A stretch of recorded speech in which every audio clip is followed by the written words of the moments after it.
First of all, I want to talk to you guys about the download speed thing, just a little bit. Sure. Because you downloaded on PC, like you said, did. Wolfenstein: The New Order. You downloaded in say 5 minutes. 36 gigs, right? 34. 36 gigs? Something like 37 on Xbone. So obviously on the 300 our pipe here is super fast, so we get it as quickly as they can give it. Steam is always super fast. That's like a given. Yeah. When it comes to the consoles, I always find PlayStation 4 is about twice as fast as Xbox Live at this stage. Xbox, yeah, I mean, their whole status bar thing is like, I don't know, it doesn't give you a good idea of how long it's going to take. It goes irregularly and it feels like it's going slow. I do think that my connection, as a caveat, is going through a router of some kind and not just right into the rail that we have.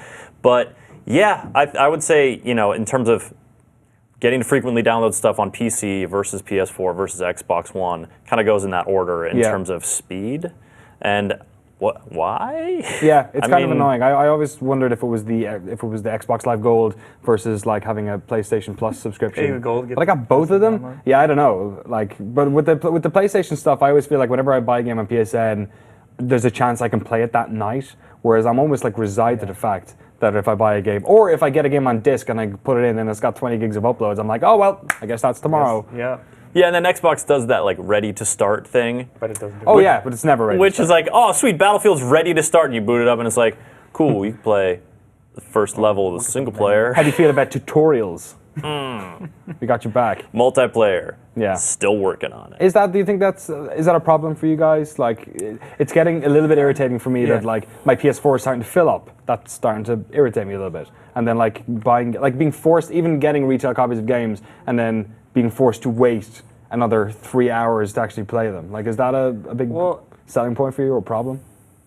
I'm just so used to Steam though, right? Because like, even at home I have a pretty fast internet pipe. And so I can just pull games down off Steam. Kind of, if there's a big one, I might have to wait like an hour. Yeah. Like, ooh.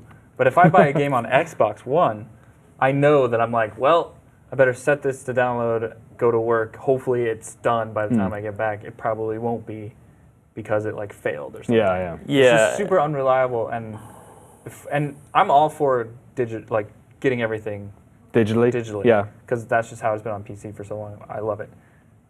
But it's not there yet on Xbox, so it's like I almost rather have the disc if I want to play. If like I'm gonna go swing by a store and buy the disc so I can play it when I get home, I still do that if I really think I'm gonna do that. Honestly, at this point, the install time stuff, I've sort of adjusted my expectations. So this morning I was impatient, but I was under no delusions that a 36 gig download on an Xbox One was gonna go in 45 minutes. Yeah.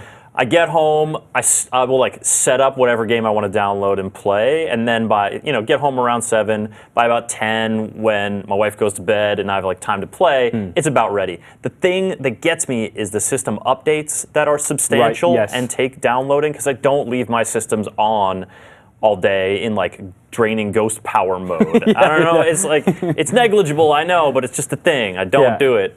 So like getting jabbed with one of those updates derails my schedule, and that's even when I'm like sitting down to like watch something on Netflix. It's like, you need an update if you want to connect to the internet. I'm like, oh, and I just switch back to the other system that doesn't need an update at the time. It's the horrible part of the all digital future. Nobody told us about. Tribulations. Dude, I will say this about Steam's like unlimited bandwidth.